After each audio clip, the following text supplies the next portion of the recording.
안녕하세요. 시내가 책방입니다. 저는 책방지기 한 걸음씩입니다. 오늘은 지난 시간에 이어 박안선님의 한 말씀만 하소서 중에서 뒷부분의 인상적인 구절들을 읽어드리도록 하겠습니다. 수녀님과 약속한 날이 되었다. 딸한테는 아직 말하지 않았다. 그러나 짐까지 다 싸놓았다.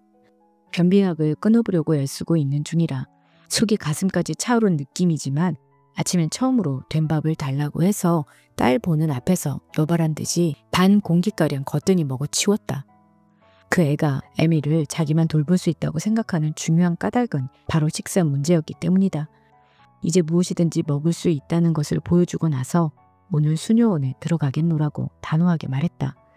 그리고 나서 몰래 화장실에서 아침에 먹은 걸 다 토해내고 말았다. 생생하게 살아있는 밥풀이 섬뜩했다. 자식의 보호를 벗어나려는 게 객적은 오기가 아닐까 하는 생각도 들었다. 아주 벗어나야겠다는 게 아니라 벗어나면 내가 어떻게 되나 자신을 시험해보고 싶은 생각 또한 걷잡을 수가 없다. 뭔가 내 정신이 아니다. 딸애는 그동안 그렇게 지성껏 봉양을 했건만 뭐가 부족해서 저러나 싶은 얼굴로 쳐다봤지만 나는 그 애에게 딴소리할 틈을 주지 않았다. 그 애가 떠나고 나서 잠깐 혼자가 되었다. 나는 비로소 내가 어떤 고비를 맞고 있는 걸 실감했다. 내가 스스로 선택한 고비였지만 두려웠다. 마리로사 수녀님만 특별히 명랑하고 발랄한 게 아니었다. 다들 그늘이라고는 없이 빛나는 얼굴을 하고 있었다. 눈부시게 아름다운 수녀님도 있었다. 이상도 하지 저 젊음과 저 미모로 뭘 못해서 하필 수녀가 되었을까. 나는 누가 부른 것처럼 이곳에 이끌렸고 지금 여기 당도에 있건만 왜 이런 곳에 있어야 하는지, 어떻게 세속의 한가운데 이런 곳이 있을 수가 있는지 그저 이상하기만 했다. 손님이 나 혼자라 그 넓은 언덕방 건물에 나홀로 남게 되었다. 이제야말로 혼자가 된 것이다. 나는 그동안 왜 그렇게 혼자 있고 싶어 했는지 생각도 안 나고 이해도 안 되어 우두망치를 했다. 그리고 누가 떠담인 것처럼 비실비실 방구석으로 가서 찰싹 붙어섰다. 인기척 없는 언덕방의 공기가 사방에서 화살처럼 내 몸에 꽂혀오는 것 같았다. 누가 시킨 일이 아니잖아. 자업자득이야. 이렇게 자신을 윽박질러 보았지만 완벽한 고립감은 고약했다. 워낙 정신적이지 못한 나는 고립감도 감각적이었다. 무서움증만 해도 상상의 소산이니 정신적이라 하겠다. 나는 하나도 무섭지 않았고 다만 등더리에 누가 자꾸 눈덩이를 한 움큼씩 집어넣는 것처럼 차가운 전율이 간단없이 지나갔다. 그래 나는 주님과 한번 맞붙어 보려고 이곳에 이끌렸고 혼자 돼보기를 갈망했던 것이다. 주님, 당신은 과연 계신지, 계시다면 내 아들은 왜 죽어야 했는지, 내가 이렇게까지 고통받아야 하는 건 도대체 무슨 영문인지 더도 말고 덜도 말고 한 말씀만 해보라고 애걸하리라. 애걸해서 안 되면 따지고 덤비고 쥐어뜯고 사생결단을 하리라. 나는 방바닥으로 무너져 내렸고 몸부림을 쳤다. 방 안을 헤매며 대굴대굴 굴렀다. 나는 마침내 하나의 작은 돌멩이가 되었다. 돌멩이처럼 보잘것없고 돌멩이처럼 무감각해졌다. 그리고 돌멩이가 말랑말랑해지려고 기를 쓰듯이 한 말씀을 얻어내려고 기를 썼다. 돌멩이가 말랑말랑해질 리 없듯이 한 말씀은 새벽 미사를 알리는 종소리가 울릴 때까지도 들려오지 않았다. 처절한 밤이었다. 매리 사흘을 그렇게 보냈다. 그러나 신의 말씀은 들려오지 않았다. 나는 비록 이 세상 소리를 듣는 데는 귀발그나 영적인 소리를 듣는 데는 절벽이나 다름없는 귀머거리였다. 그래도 날이 새면 수녀님들의 일과를 따라 새벽 미사부터 낮, 저녁, 밤 기도 시간을 지키고 나머지 시간은 산책도 하고 방에서 울거나 깜빡깜빡 낮잠도 자면서 아무의 간섭도 안 받고 자유롭게 지낼 수 있어서 좋았다. 이 세상엔 가족애로부터 버림받고 친구로부터 소외된 사람도 수없이 많은 걸 어찌하랴. 박애에 의택할 수밖에 없는 사람이 있으므로 가족을 떠나 보다 넓은 사랑을 실천하려는 사람을 따로 부르실 수밖에 없지 않았을까. 나는 느릿느릿 그리고 골고루 수녀원의 이곳저곳을 싸질러 다니면서 보이지 않는 분의 부르심이랄까 안배의 신비에 대해 곰곰이 생각하고 또 생각했다. 나는 살고 싶은가 불안했다. 방으로 돌아와 산에서 만든 꽃다발을 물컵에 꽂아 아들의 사진 앞에 바쳤다. 사진을 보고 또 보면서 그 애가 없는 세상에 살고 싶지 않다는 것을 확인했다. 비로소 안심이 되었다.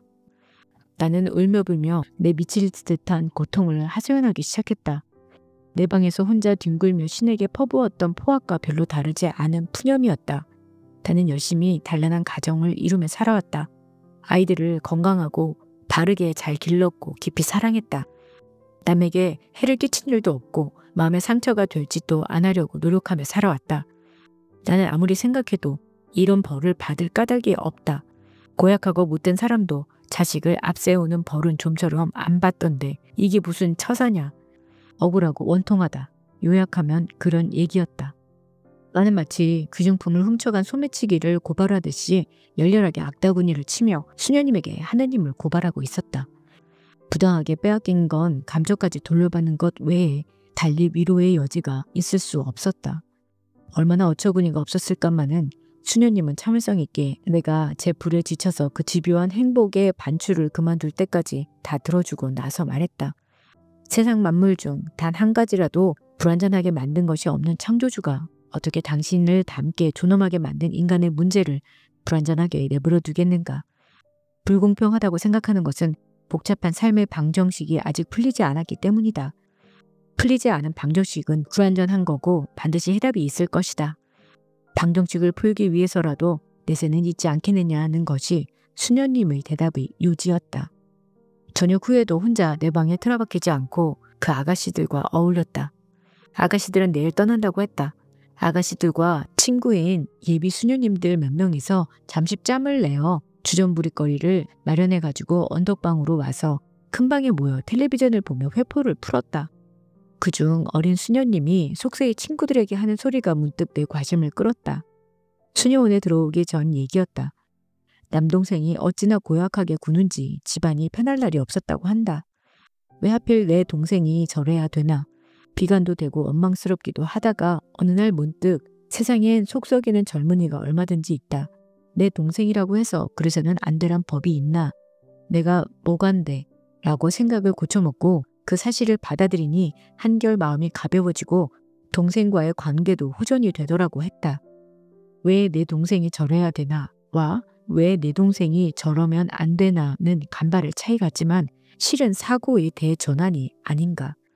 나는 신선한 놀라움으로 그 예비 수녀님을 다시 바라보았다. 내 막내딸보다도 앳돼 보이는 수녀님이었다. 저 나이에 어쩌면 그런 유연한 사고를 할 수가 있었을까.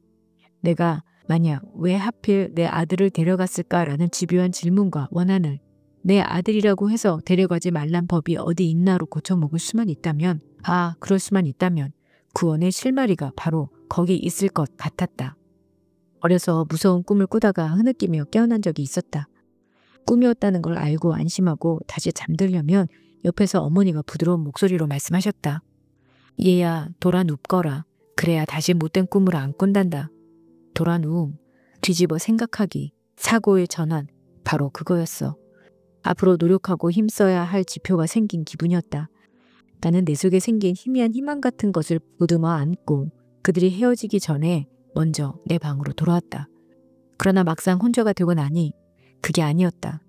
바로 거기 갔던 사고의 차이가 나로서는 절벽 끝에서 다른 절벽 끝을 향해 심연을 뛰어가는 거나 마찬가지였다. 성체를 모신 방이었다. 간소한 방에 두 분의 수녀님이 지키고 있었고 기도인지 명상인지 마치고 나가는 수녀님도 있었다. 같이 간 이의 눈치를 봐가며 그가 하라는 대로 하려고 했다. 그러나 곧 통곡이 치받쳤다. 며칠 동안 줄이 참듯 참던 울음이었다. 도무지 어떻게 할 수가 없었다. 짐승 같은 울음소리를 참으려니 온몸이 격렬하게 요동을 쳤다. 엄숙하고 고즈넉한 분위기 때문에 차마 소리내어 울 수가 없었고 그게 그렇게 고통스러울 수가 없었다. 나중엔 명치의 근육이 땡기면서 찢어질 것 같았다. 뭔가 안에서 엄청난 힘으로 파열할 것 같아 먼저 다락방을 뛰쳐나왔다. 내 방도 대낮에 엉엉 울만한 곳은 아니어서 허둥지둥 산으로 올라갔다. 평소의 산책길을 벗어나 숲속으로 들어가 나무 둥치에 몸을 내던지면서 소리내어 울기 시작했다. 추하고 외롭고 서러운 짐승이 된 느낌이었다. 구원의 가망이 없는 극형이었다. 끔찍한 일이었다. 이럴 수는 없는 일이었다. 누구라도 이런 끔찍한 극형을 당해서는 그 영문을 물을 권리가 있다. 신의 권위가 장난질 칠 권리가 아닌 바에야 의당 그 극형이 무슨 잘못에서 연유했는지 밝혀줘야 한다. 신, 당신의 존재에 가장 참을 수 없음은 그 대답 없음이다.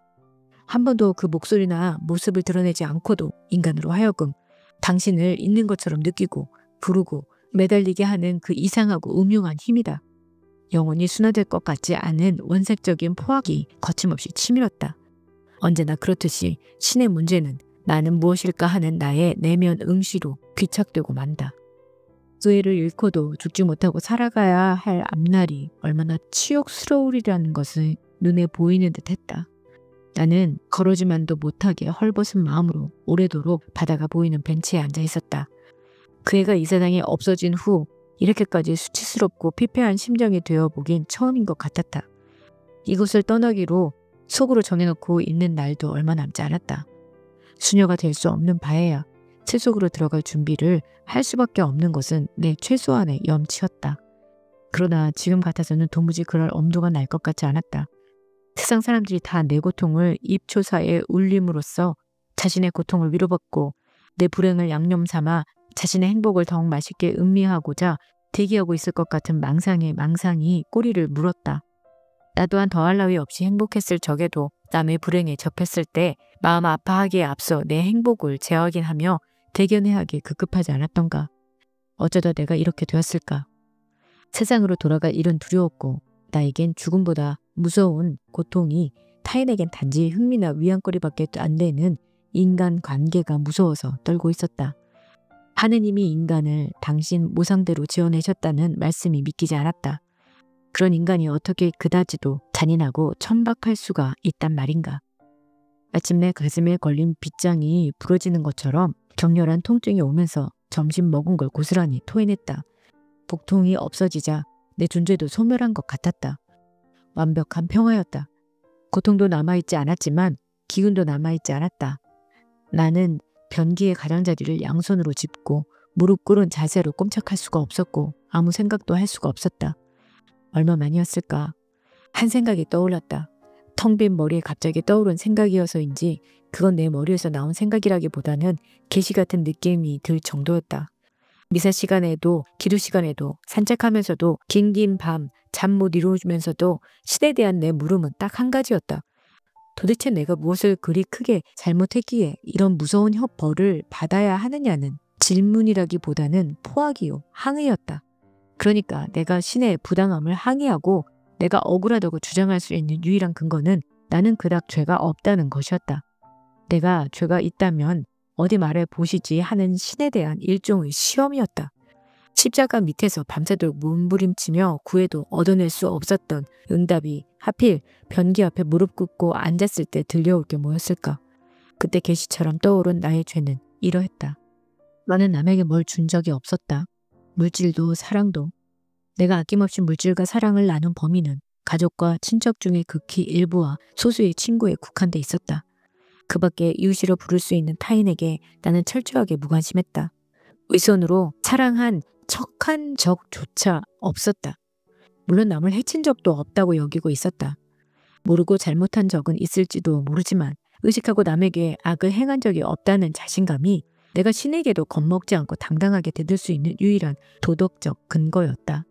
주지도 않고 받지도 않은 타인에 대한 철저한 무관심이야말로 크나큰 죄라는 것을, 그리하여 그 벌로 나누어도 다음이 없는 태산 같은 고통을 받았음을 나는 명료하게 깨달았다. 하필 변기 앞에 무릎 꿇는 자세로 나는 그 정답에 머리 숙여 승복했다. 나중에 나의 간지가 또다시 빠져나갈 구멍을 찾게 될지도 모르지만 적어도 그 순간만큼은 그건 꼼짝달싹도 할 수 없는 정답이었다. 그리고 구원이었다. 고통도 나눌 가치가 있는 거라면 나누리라. 주여 나를 받으소서. 나의 모든 자유와 나의 기억력과 지력과 모든 의지와 내게 있는 것과 내가 소유한 모든 것을 받아들이소서. 나의 고통까지도 당신이 내게 이 모든 것을 주셨나이다. 주여 이 모든 것을 당신께 도로 드리나이다. 모든 것이 당신의 것이오니 온전히 당신의 의형대로 그것들을 처리하소서. 내게는 당신의 사랑과 은총을 베푸소서. 이것이 내게 족하나이다. 이윽고 기운을 차리고 화장실을 나왔다. 침대에 누우니 극심한 고통에서 벗어난 육신이 그렇게 편안할 수가 없었다. 몸이 아무데도 불편하거나 아프지 않다는 사실 하나만으로도 감사해야 마땅할 것 같았다. 세상 모든 즐거움에 뜻이 없다고 여겼는데 몸이 아픈 데가 없다는 사실에 거의 행복감에 가까운 기쁨을 느끼고 있었다. 감미로운 잠이 엄습했다. 집에서는 자식들이 성화를 해대서 수녀원에서는 수녀님들이 조심스럽게 걱정을 해줘서 할 수 없이 먹는 척 해왔다고 여기고 있었다. 먹고 싶어서 먹은 게 아니라 그들을 위해서 먹어준 거였다. 아니 곱게도 선심을 쓰듯이 먹어준 거였다. 먹어준다는 의무감만 없다면 죽 한 모금 입에 넣고 싶지 않을 만큼 식욕이 없던 것도 사실이었다. 참척을 겪은 애미는 그래 마땅했다. 살고 싶지 않은 게 거짓이 아닌 바에야 육체가 정신의 소망을 따라주는 건 당연했다. 나는 이렇게 내 식욕 없음에 체면과 자존심을 걸고 있었다. 아니 희망까지 걸었다 해도 과언이 아니었다. 이렇게 아무것도 먹기 싫으니 차츰 쇠약해지면서 죽어가겠지 하는, 그리하여 나의 식욕 없음은 미구의 아들 뒤를 고통 없이 따라갈 수 있으리란 희망이었다.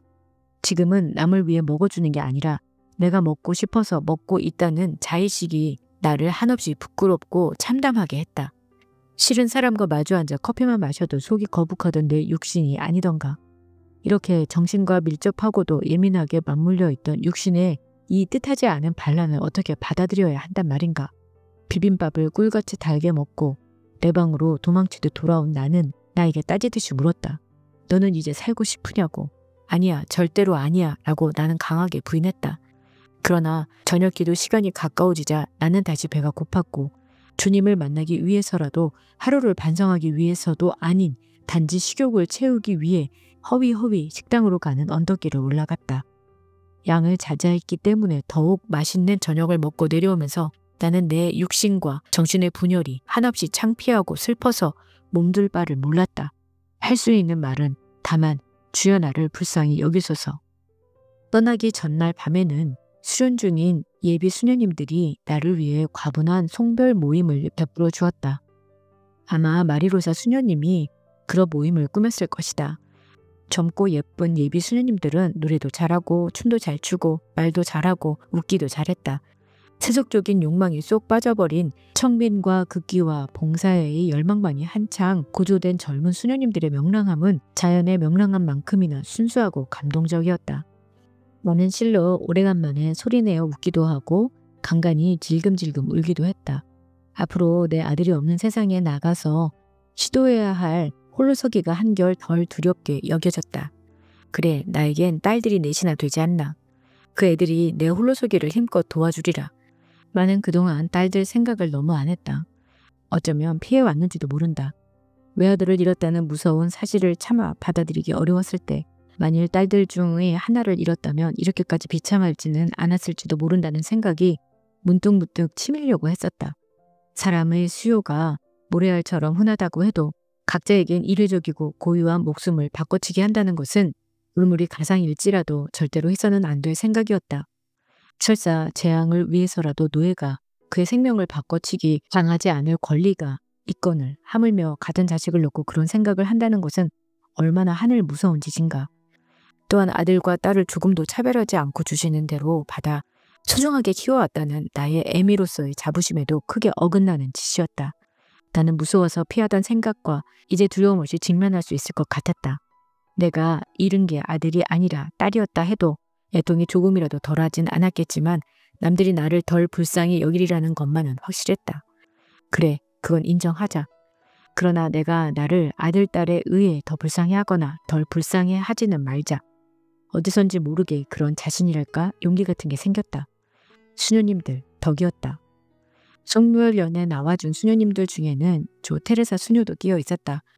그는 착해 보인다는 것 말고는 드러나지 않는 평범한 수녀였다.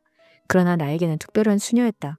하필 왜 내가 이런 일을 당해야 하나 하는 원망으로 똘똘 뭉친 내 마음에 왜 당신이라고 그런 일을 당하면 안 되는가라는 당돌한 반문을 불러일으킨 수녀였다.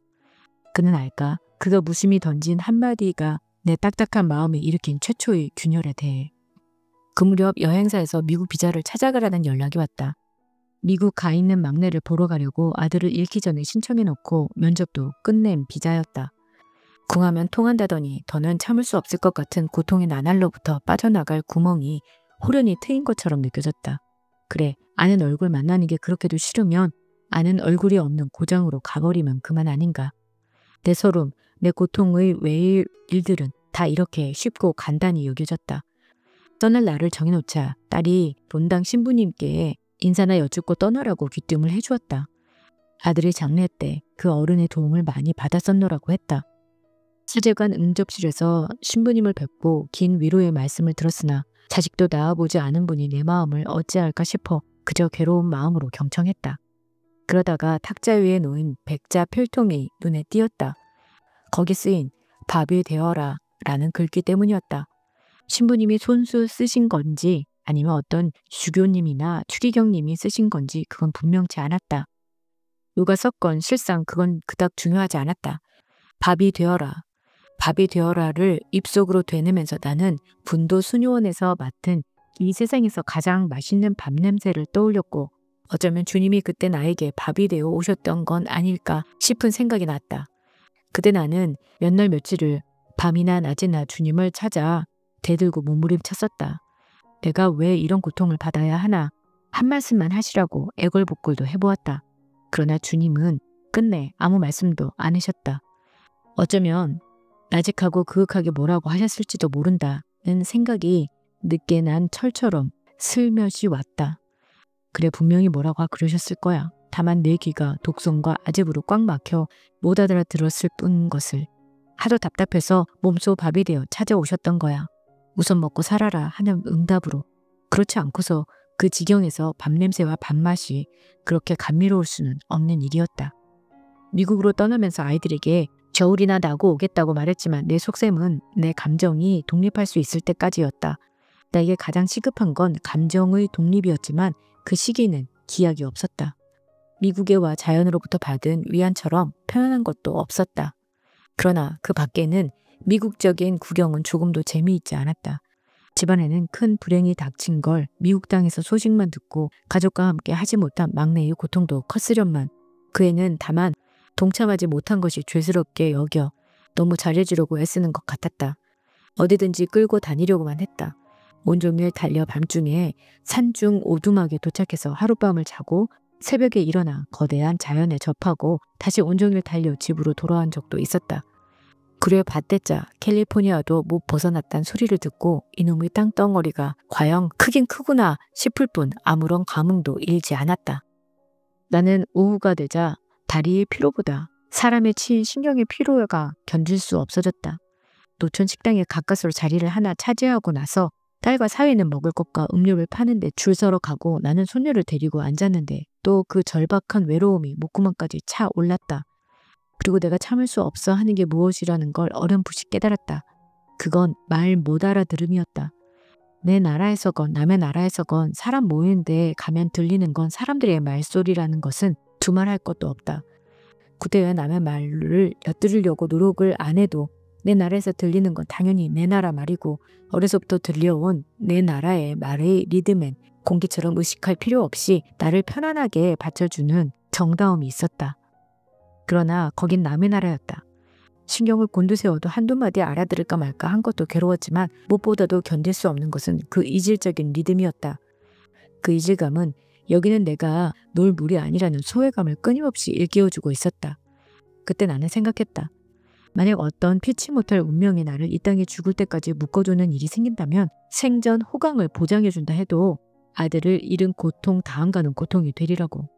그런 건 깨달은 게 잘못이었다. 귀국하고 싶은 마음을 걷잡을 수가 없었다. 아무것도 더는 구경하기 싫었다. 다만 바닷가에 나가는 것만은 실증이 안 났지만 그 또한 그 바다가 태평양이기 때문이 아니었을까. 무엇을 잘못했기에 엄마가 저러나 딸이 영문을 몰라 섭섭해하는 것에도 별로 신경을 쓰지 않았다. 내 마음대로 하게 내버려다오. 엄만 다만 자유롭고 싶단다 이렇게 큰소리쳤다. 그리고 드디어 사방에서 들리느니 내 나라 말만 들리는 고장으로 돌아왔다. 내 나라의 말은 바로 내가 놀던 익숙한 물이었다. 공항의 아우성, 엄마 할머니 하는 아이들의 외침, 그런 소리들이 어우러진 우리말만의 독특한 가락에 나는 깊은 안도감을 느꼈다. 땅에 입 맞추는 대신 나는 그 가락을 깊이 심호흡했다. 그리고 몇 달 후 나는 조금씩 다시 글쓰기를 시작할 수 있었다. 새로운 소설도 썼고 중단했던 장편 연재도 다시 시작해 마무리를 지었다. 이국에서 경험한 우리말에 대한 그리움은 곧 글을 쓰고 싶은 욕구의 다른 표현이었을 뿐임도 이제는 알게 되었다. 다시 글을 쓰게 됐다는 것은 내가 내 아들이 없는 세상이지만 다시 사랑하게 되었다는 증거와 다르지 않다는 것도 안다. 내 아들이 없는 세상도 사랑할 수가 있다니 부끄럽지만 구태여 숨기지는 않겠다. 그 후 지금까지의 내 홀로서기는 대체로 성공적이었다고 생각한다. 지켜보던 딸들도 엄마가 마침내 해냈다고 일단은 마음을 놓았으리라. 역설적인 얘기가 될지도 모르지만 나의 홀로서기는 내가 혼자가 아니었기 때문에 가능했다고 생각한다. 가까이서 멀리서 나를 염려해준 여러 고마운 분들을 비롯해서 착한 딸과 사위들, 사랑스러운 손자들 덕분이다. 나만이 알고 느끼는 크나큰 도움이 또 있다. 먼저 간 남편과 아들과 서로 깊이 사랑하고 믿었던 그 좋은 추억의 도움이 없었다면 내가 설서 홀로섰다고 해도 그건 허세에 불과했을 것이다. 나는 요즘 들어 어렴풋하고 분명하게 눈에 보이지 않는 사람의 이런 도움이야말로 신의 자비하신 숨결이라는 것도 느끼게 되었다. 주여 저에게 다시 이 세상을 사랑할 수 있는 능력을 주셔서 감사합니다. 그러나 주여 너무 집착하게는 마옵소서. 네, 저는 박안선님의 오래된 팬으로서 그분의 작품을 많이도 읽었었는데요. 특별히 이분의 아들을 잃은 극심한 고통과 좌절과 생생한 부르짖음이 욥과도 닿아있다고 생각이 들었습니다. 인생을 살다 보면 어쩔 땐 뜻하지 않은, 있어서는 안 된다고 생각하는 그러한 일들이 우리의 삶에 일어나기도 하는데요. 그러한 일들을 만났을 때 저는 모두가 다르지만 각자의 방식으로 나을 때까지 극심하게 아파해야 한다고 생각이 듭니다. 그러한 시간이 지나야만 진심으로 자신을 보게 되고 또 솔직하게 하나님께 묻게도 되며 따지고 울고 소리치고 반항하고 그러면서 진짜 하나님의 말씀에 귀 기울이게 되는 또 그러한 순간도 맞이할 수 있을 거라고 생각이 듭니다. 이분의 글을 통해서 마음 아프신 분들의 마음을 조금이나마 엿볼 수 있었고 또 곁에서 어떻게 해야 하는지도 배우게 되었고 하나님의 또 인도하심에 대해서도 엿보게 되었습니다. 여러분에게도 의미 있는 시간이 되었기를 바랍니다. 그럼 다음 시간에 새 책으로 돌아올게요. 안녕히 계세요.